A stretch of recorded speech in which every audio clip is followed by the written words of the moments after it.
السلام علیکم ورحمۃ اللہ وبرکاتہ۔ ایک بہت ہی مزے کی بات میں آپ کو بتانا چاہ رہا ہوں۔ اگر آپ ویڈیو کو پوری توجہ کے ساتھ سنیے گا اور شیئر بھی کیجیے گا تو آپ کو بہت ہی مزہ آئے گا۔ اور یہ بات میں سوشل میڈیا پہ بولنا نہیں چاہ رہا تھا، میں نے سوچا کہ نہیں، میرے چاہنے والوں کو یہ بات بتانی چاہیے اور دشمنوں کو جلانی بھی چاہیے کبھی کبھار۔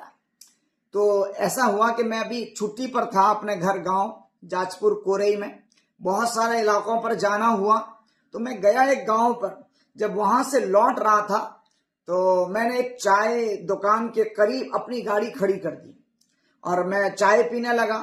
تو چائے دکان کے بغل میں ایک چھوٹا سا مرغی دکان ہے اور الحمدللہ چہرے میں داڑھی ہے اور سروں میں ٹوپی ہے، ہاتھوں میں تسبیح ہے اور زبان میں ماں بہن کی گالیاں ہیں۔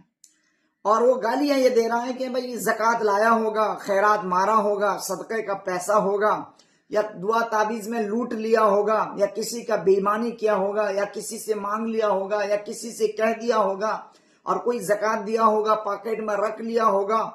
جب یہ بات میرے کانوں میں ٹنک پڑی تو میں اس کے قریب ہوا۔ میں نے پوچھا کہ بھئی کیا بات ہے؟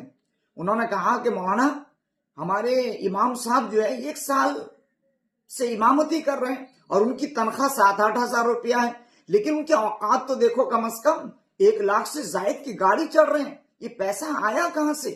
ضرور کسی کی زکوٰۃ اور خیرات صدقہ ہوئی ہوگی، یا کسی کا مار دیا ہوگا، یا دعا تعویذ میں زیادہ لوٹ لیا ہوگا۔ میں نے کہا ہاں بالکل آپ صحیح بات بول رہے ہیں، ایسا ہوا ہوگا۔ کتنا زکوٰۃ خیرات صدقہ وغیرہ جو ہے ان لوگوں کا کام ہی وہی ہے۔ انہوں نے کہا کہ ہاں، انہیں تو پیسہ آئے گا کہاں سے؟ ان لوگوں کو امامتی کرتے ہیں اور ٹیوشن پڑھاتے ہیں، لاکھ روپے کا گاڑی چڑھیں گے؟ میں نے کہا کہ ہاں۔ میں نے ان سے بڑی اطمینان سے پوچھا، میں کہا جناب آپ سال میں کتنا روپیہ زکوٰۃ دیتے ہیں؟ کہا کہ میں زکوٰۃ وغیرہ کچھ نہیں دیتا۔ میں نے کہا کہ آپ اپنی زکوٰۃ اپنا کھا لیتے ہیں؟ کہا کہ نہیں میرے اوپر تو کوئی زکوٰۃ فرض نہیں ہے۔ میں نے کہا ماشاءاللہ آپ کا تو بلڈنگ بہت عالیشان بلڈنگ ہے، میں نے دیکھا، اور آپ کے پاس 4 چکیا گاڑی بھی ہے۔ امام صاحب کے پاس تو بائک، آپ کے پاس تو 4 چکیا گاڑی ہے۔ تو اس نے بڑی اطمینان سے جواب دیا کہ نہیں مولانا، اصل بات یہ ہے کہ میں یہ چھوٹا دکان بڑی امانت داری کے ساتھ کاروبار کرتا ہوں۔ اللہ کا شکر ہے، اللہ تعالیٰ نے جو اتنا برکت دیتا ہے، میں اپنا گھر کا خرچہ وغیرہ اسی سے اٹھا لیتا ہوں، اور اللہ نے اتنا برکت دیا، اس کی وجہ سے میں نے جو ہے کار لے لیا۔ تو میں نے اس کو اطمینان سے کہا کہ میں کہا ہاں مجھے تو لگ رہا ہے کہ اس چھوٹے سے دکان میں اللہ نے آپ کا خوب برکت دیا ہے۔ میں نے کہا ایسا ہوتا ہوگا کہ جب آپ گھر کو لوٹتے ہوں گے رات میں اور جالی کے اندر جو ہے 2 مرغی رکھ کے گئے ہوں گے، اور صبح جب آتے ہوں گے دیکھتے ہوں گے 12 مرغی، یہ برکت ہوتی ہوگی۔ کہا کہ مولوی صاحب مذاق اڑا رہے ہیں آپ۔ میں نے کہا مذاق نہیں، یہ حقیقت بات بتا رہا ہوں، اور مجھے تو ایسا لگ رہا ہے کہ آپ کی مرغی انڈا نہیں دیتی ہوگی، صرف بچہ ہی بچہ دیتی ہوگی، کیونکہ آپ تو اللہ کے ولی ہیں، چہرے پہ داڑھی ہے، سروں پہ ٹوپی ہے، اور ہاتھوں میں تسبیح ہے، زبانوں پہ دوسروں کے بارے میں بدگمانی اور گالی ہے، اور آپ کو برکت نہیں دے گا کہ اللہ مولوی کو برکت دے گا؟ میں نے کہا کہ آپ اگر اس امام کے مقتدی ہیں تو آپ کو سلام ہے، آپ کے سوچ کو، ایسے گھٹیے سوچ کو آپ کو سلام ہے۔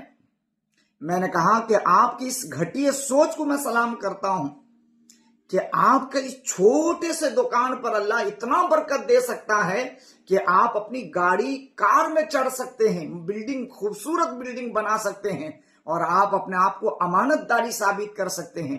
اور وہ امام، وہ عالم دین، وہ حافظ قرآن جس کے سینوں میں اللہ نے قرآن رکھا، جس کی دعاؤں میں اللہ تعالیٰ نے تاثیر رکھا، جس کی زبانوں پہ اللہ نے تاثیر رکھا، وہ مانگے گا تو اللہ تعالیٰ اس کی برکت نہیں دے گا؟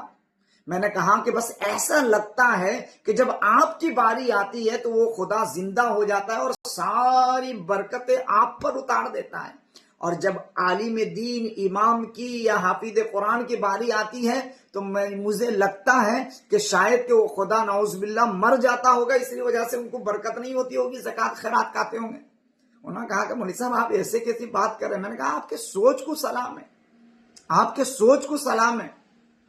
سوچنی چاہیے، جہاں پر آپ اپنی زکوٰۃ کھا کے پار کر دے رہے ہیں، اور سود میں، رشوت میں، زناخوری میں، بدکاری میں، زمین ہڑپی میں، اور نہ جانے کیسی کیسی گناہوں پر، اور پھر اس کے بعد جو آپ کہہ رہے ہیں برکت، اور ایک عالم دین جو ہے آپ کے نگاہوں میں اچھی کار نہیں چڑھ سکتا، لباس نہیں پہن سکتا، اور اچھا کھانا نہیں کھا سکتا، اچھے لوگوں سے مل نہیں سکتا، مالداروں سے مل نہیں سکتا، اچھے گھر بنا نہیں سکتا۔ میں نے کہا ایسے مقتدیوں کی سوچ کو سلام ہے۔ اگر آپ بھی ایسے مقتدی ہیں تو اپنے سوچ کو بدلیے۔ جو خدا آپ کے رزق میں برکت دیتا ہے وہ خدا آپ کے امام کے رزق میں بھی برکت دیتا ہے۔ جو خدا آپ کا ہے وہی خدا آپ کے امام کا ہے، اور زیادہ تو حق تھا خدا کا کہ اس امام کو دیتا۔ کیوں؟ اس کے سینوں میں قرآن ہے، اس کے سینوں میں حدیث ہے، اس کے زندگی میں سنت ہے، وہ 5 وقت کی نماز پڑھتا ہے، تو اللہ تعالیٰ اس کی زندگی میں برکت دے۔ دعا کریں کہ اللہ تعالیٰ میرے زندگی اور آپ کے زندگی میں بھی برکت عطا فرمائے۔